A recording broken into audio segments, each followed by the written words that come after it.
He says it's all about non-consensus and the sense of taking risks. The comedian Stewart Lee says he wants to prove comedy has an inherent artistic worth and it's not just a vehicle for commercial gain. He's launched a new television series designed to showcase comics who are too quirky, too strange, too unknown or too cerebral to make it into the mainstream. I'm the kind of buddy that likes more excitement than that. What? Boats sailing down a river, oh, that's not very exciting at all, no. And the Queen's the same. She wasn't very impressed with the idea either. You know, they went to her and they said, you know, what are you doing for the Jubilee? And she's... And what she wanted to do was just stay in the house. And Stewart Lee joins us now. You're an elitist, that's what you are. You just think the common hoi polloi. No, quite the opposite. I mean, that was a lot of the common hoi polloi in that clip. I think it's sort of been glossed a bit, what I was saying in your intro, but I think the important thing is that comedy's become such a big business now that a lot of the promotion of particular sorts of people tends to be about what sales figures they turned over, what size venues they did. But we know as comedians that's a bit of a fluke, and often the best things happen in the smallest rooms with the most interesting acts. And I think what we tried to do with the Alternative Comedy Experience programme is showcase lots of sorts of people doing the sorts of things that they wouldn't be able to necessarily do in those big spaces that are very, you know, really great fun to watch. Truth to tell, you're an intellectual, and that's one of the reasons you wear specs, although you've just taken them off. I thought you might feel that you were cutting too intellectual a dash.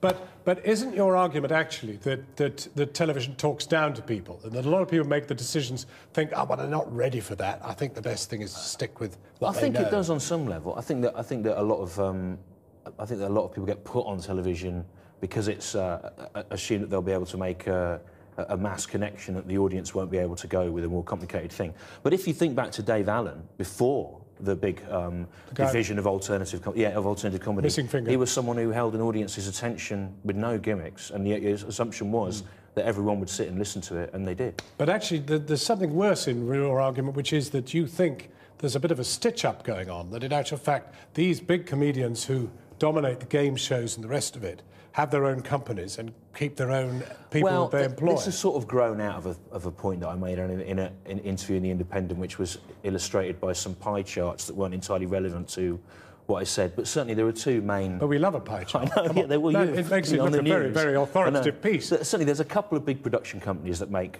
most of the stand-up shows for television, and some of their shows that they make do favour a majority of acts that they also represent. But irrespective of that, it does mean that that there's a certain aesthetic deciding who we get to see, and whereas the range of acts on the Alternative Comedy Experience is much more varied than you would see from really cerebral acts to incredibly stupid acts, from things on the right politically and on the left politically, from really clever things to really dumb things. But here we are in a recession. Yeah. You know, there is a terrible lack of edge going. I mean, there's nothing like that was the week that was, or, well, even what you get on radio in the Now Show, for example.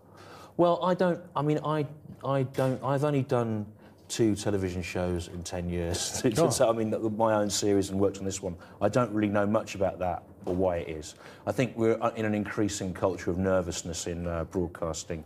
And although I don't like equating the idea of controversial content with inherent worth, there are certainly things on Alternative Comedy Experience that we wouldn't have been able to do on Channel 4 or BBC 2, yeah. Stewart Lee, thank you very much indeed for joining us. We'll watch that digital offering and see what happens. Thanks a lot.